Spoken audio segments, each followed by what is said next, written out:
রাত জেগে থাকাটা হচ্ছে আমার অভ্যাসে পরিণত হয়ে গেছে। আর সকাল সকাল ওয়েট করতে থাকি কখন আজান দিবে আর হচ্ছে ভোর হবে। আলহামদুলিল্লাহ সকালবেলা ঝুম বৃষ্টি, মন অনেক ভালো হয়ে যায়। আসসালামু আলাইকুম এভরিওয়ান, আশা করি আল্লাহর রহমতে আমার সকল আপুরা ভাইয়ারা অনেক ভালো আছেন। তো সবাইকে হচ্ছে শুভ সকাল। কে কোথা থেকে আমার ভিডিও দেখতেছেন কমেন্ট করে জানাবেন। আর হ্যাঁ, অবশ্যই জানাবেন যে কোথায় কোথায় বৃষ্টি হচ্ছে। আর বৃষ্টির দিনে আমার মতো কে কে আছেন খিচুড়ি, ভর্তা, ডিম ভাজি এগুলো খেতে ভালোবাসেন। তো আমি ফজরের নামাজের পরে হচ্ছে দেখতেছিলাম যে বৃষ্টি হচ্ছে, অনেক বৃষ্টি, খুব ভালো লাগতেছিল।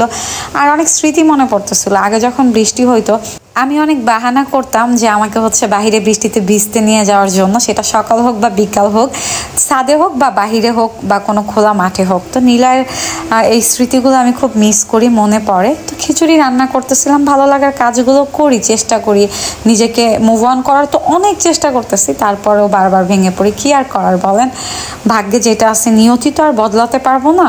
কষ্টগুলো আপনাদের মাঝে শেয়ার করি। অনেকের ভালো লাগে, অনেকের ভালো লাগে না। যাদের ভালো লাগবে না অবশ্যই ইগনোর করবেন।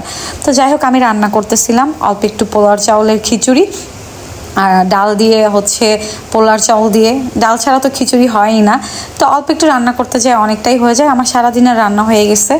আর খিচুড়িটা মন মতো রান্না করতেছিলাম আর বৃষ্টি দেখতেছিলাম। আর বৃষ্টির দিনে কিন্তু দোয়া করলে দোয়া কবুল হয়, এটা সবাই জানেন। তো আমার খিচুড়ি রান্নার পাশাপাশি আমি ভাবলাম একটু ভর্তা করি, রসুন, পেঁয়াজ আর শুকনা মরিচের ভর্তা। আমি কিন্তু আগের থেকে অনেকটা বেশি ঝাল কমাই খাই, চেষ্টা করি, কারণ ঝাল থেকে না অনেক বেশি প্রবলেম হয়ে যায়। তা আমি আর কি এদিক দিয়ে রসুন, পেঁয়াজ, শুকনা মরিচ আর 3-4টার মতো শুটকি ইউজ করছি, এটাকে ভর্তা করে নিব। আর অন্যদিকে হচ্ছে আমার খিচুড়ি হয়ে আসছে, একটু পানি ছিল, এটা চুলার আঁচে আর কি টেনে যাবে। মানে পোলার চালের খিচুড়ি রান্না করতে কিন্তু খুব বেশি সময় লাগে না, অনেক তাড়াতাড়ি রান্নাটা হয়ে যায়। আর এদিক দিয়ে ভর্তাটা আমি পাটায় করব, কারণ পাটায় ভর্তা করলে হয় কি হাতটা একটু জলে, তারপর পাটার ভর্তা কিন্তু খেতে অনেক মজা। অনেকেই তো আছে যে শিলপাটায় ভর্তা করার পর খিচুড়ি হোক বা ভাত হোক পাটায় মেখে খায়, আবার এটাকে অনেকেই অনেক ভালোভাবে নেয় না, বলে আল্লাহ তুমি পাটায় খাইতেছো এসি। অনেকে অনেক রকমের মন্তব্য করে। ভর্তা দেখে আমি লোভ সামলাইতে পারতেছিলাম না। আর অন্য দিক দিয়ে আমি একটা ডিম নিয়ে নিলাম, যে ডিমটাকে ভাজি করে ফেলি।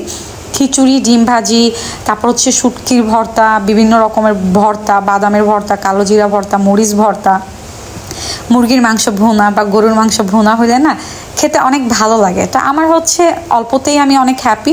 খিচুড়ি, ডিম ভাজি আর একটু ভর্তা করলাম, তাও ভিডিও মেক করার জন্যই আর কি ডিমটা ভাজি করা, যদিও এখন ডিম খেতে খুব একটা ভালো লাগে না। তো ফাইনালি হচ্ছে আমার খিচুড়ি রান্না করা শেষ। আমি এখানে টমেটোর সালাদ কেটে নিচ্ছি।